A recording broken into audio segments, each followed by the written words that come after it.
Aujourd'hui, optimiser son temps, c'est devenu une norme. On veut faire plus vite, mieux, mais à quel prix ? Et bien justement, dans cet épisode, qui est une extension du long épisode du numéro 2 de ce podcast, on va explorer un petit peu pourquoi tout le monde aujourd'hui veut être productif. On verra s'il y a une pression sociale, si il y a une limite à se mettre et est-ce qu'il va falloir ralentir par rapport à tout ça, à toute cette effervescence autour de cette fameuse productivité que nous, avec Kevin, on essaye de démystifier au possible. En tout cas, avant de passer au contenu, si vous pouviez mettre 5 étoiles sur Apple Podcast, sur Spotify, etc., ça nous aiderait vraiment à progresser dans l'algorithme. Vous êtes de plus en plus nombreux à nous écouter. Et vous pouvez également, si ça vous plaît, vous abonner. Et puis, une fois que c'est fait, on est parti. Je vais essayer de répondre, de vous résumer pourquoi tout le monde veut être productif aujourd'hui. Bienvenue dans OBT. Ici, avec Pascal, on prend la productivité à contre-courant. Pas de leçon de morale. On discute, on partage nos méthodes, nos galères aussi. Et surtout, on dézingue la culpabilité que vous balancent tous les gourous du « fais plus, dors moins ». Le but, que vous passiez un bon moment et que vous ayez envie de passer à l'action, tranquillement, à votre rythme. C'est super bien présenté, Kev. Ce que je vous propose, c'est qu'on attaque tout de suite. Alors, pourquoi tout le monde veut être productif aujourd'hui ? Je m'excuse d'avance, j'ai la voix un petit peu enrouée au moment où j'enregistre. Alors, déjà, ce qu'il faut savoir, c'est que la productivité, elle est partout, soit dans les livres, les podcasts, les formations, les réseaux sociaux. On nous explique comment faire plus vite, mieux, comment optimiser chaque minute et comment, entre guillemets, ne pas perdre de temps, à tel point qu'une question vraiment mérite d'être posée. C'est pourquoi nous avons tous l'impression qu'il faut absolument être productif. Alors, derrière cette quête presque obsessionnelle, pour moi se cachent des mécanismes qui sont bien plus profonds que le simple désir d'efficacité. Il y a notamment une pression sociale, une peur du jugement, une confusion aussi entre performance et valeur personnelle, et il peut y avoir aussi une fatigue chronique. Alors chercher à être productif, c'est pas vraiment un problème en soi, mais chercher à l'être sans vraiment comprendre pourquoi ni comment, ça peut rapidement devenir toxique et on va décrypter ensemble ce phénomène. Alors, premièrement, première raison en tout cas, moi ce que j'estime, c'est la pression sociale autour de la productivité.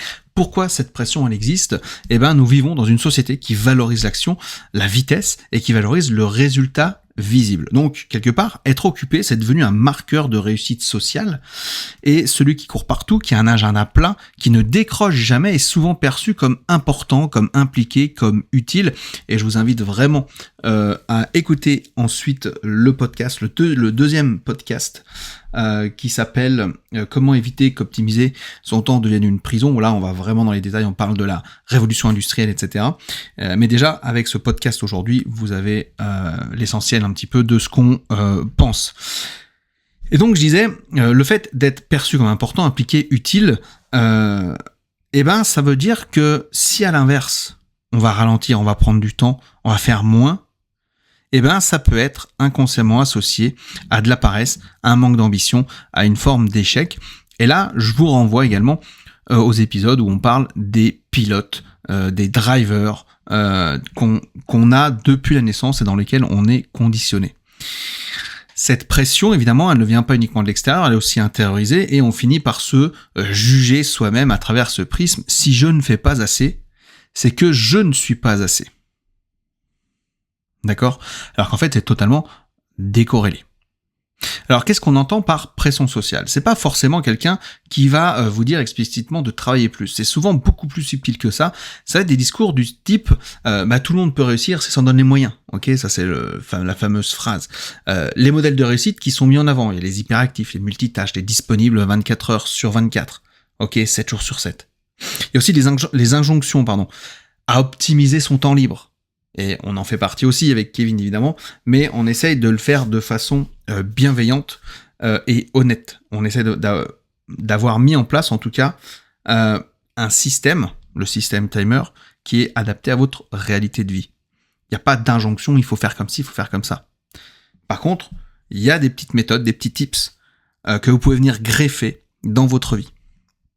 Il y a aussi la glorification de la fatigue. Je suis crevé, mais j'avance quand même. Oh là là, c'est incroyable. Regarde-le, il est crevé, mais il est encore là. Voyez, et ça, c'est ce qu'on appelle, on en a parlé dans un live avec Kevin, le mode hard life et le mode smart life. Et le mode hard life, évidemment, on est conditionné depuis très très longtemps. Donc le résultat, c'est qu'on ne cherche plus à être productif pour servir nos objectifs, mais pour être conforme en fait à cette pression sociale. Réfléchissez un petit peu par rapport à ce qu'on vient de voir là aujourd'hui. Moi, je trouve que c'est vraiment un des éléments les plus importants. Alors, comment on va déjouer cette pression ? Première étape, il va falloir reprendre la définition de la productivité. Être productif ne signifie pas faire plus que les autres, ni remplir toutes ses journées. Être productif, c'est avancer sur ce qui compte vraiment pour soi. Donc, je vais vous donner quelques pistes un peu concrètes ici. Ça va être se poser régulièrement la question, productif pourquoi et pour qui ? Ça va être remplacer le critère quantité par pertinence. Ça va être accepter que certaines périodes soient moins productives que d'autres, et que ce soit normal. Et il faut décorréler, ce que je vous disais tout à l'heure, sa valeur personnelle de son niveau d'activité. Ça, c'est la première raison pourquoi les gens, ils ont envie d'être productifs. C'est qu'ils n'ont pas envie de se sentir rejetés. Deuxième raison, on va parler de productivité contre le surmenage. Où est-ce qu'il faut mettre la limite ? Pourquoi cette confusion, elle est fréquente ? Parce que dans l'imaginaire collectif, la productivité rime encore trop souvent avec intensité. On confond efficacité et épuisement, engagement et surcharge, et discipline et rigidité. Beaucoup pensent que s'ils sont fatigués, c'est qu'ils font ce qu'il faut.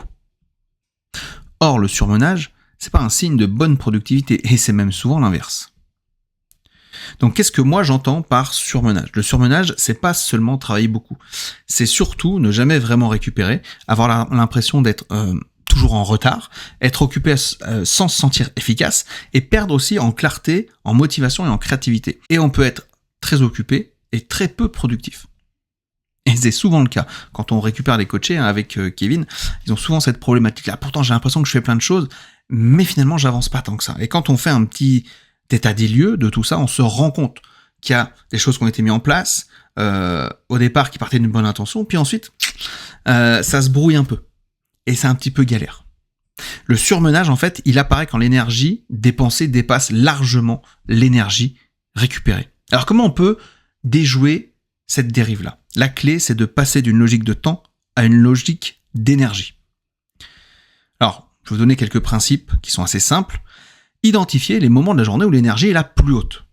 Réserver des moments aux tâches importantes et pas aux urgences superficielles.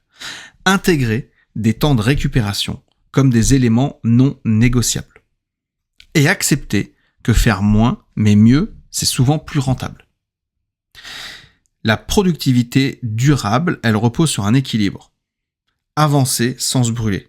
Qui ménage sa monture, voyage loin, etc. Tout ce genre de proverbe-là. C'est pas si déconnant que ça.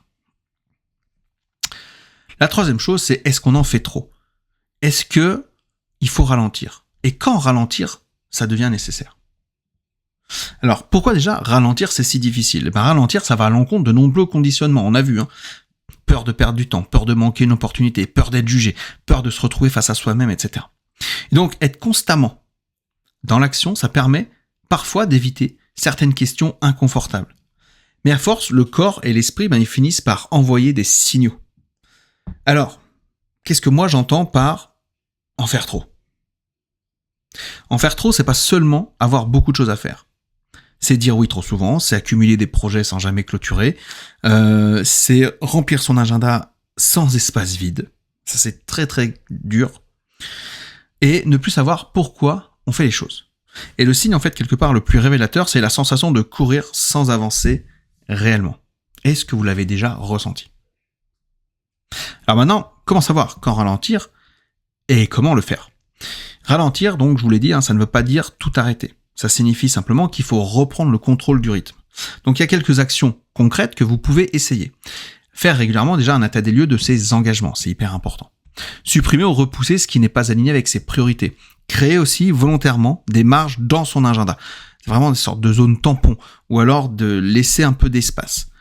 C'est comme si vous avez des rendez-vous. Par exemple, moi j'ai des coachings régulièrement. Mes coachings, ils durent entre 30 minutes et 40 minutes.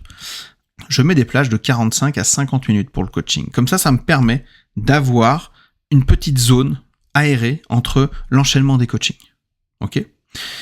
Et ça me permet aussi de me ressourcer. Donc ralentir, c'est vraiment le moyen le plus rapide de retrouver de la clarté.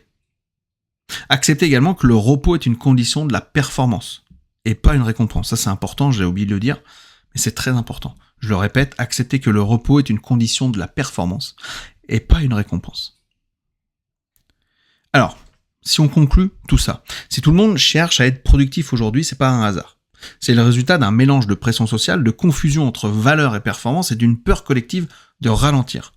Mais la vraie question n'est pas comment être plus productif, c'est plutôt quelle forme de productivité me permet de vivre une vie équilibrée et alignée. Parce que la productivité n'a de sens que si elle sert votre santé, vos relations, vos projets importants et votre bien-être global. Et donc finalement, être productif, ça n'est pas remplir son temps, c'est utiliser son temps avec conscience. Et parfois, la décision la plus productive, c'est simplement de lever le pied. Et c'est justement tout ça qu'on vous apprend à faire dans le système Timer. C'est vraiment l'accompagnement qu'il vous faut si vous voulez qu'on vous accompagne à mettre en place des actions concrètes adaptées à votre réalité.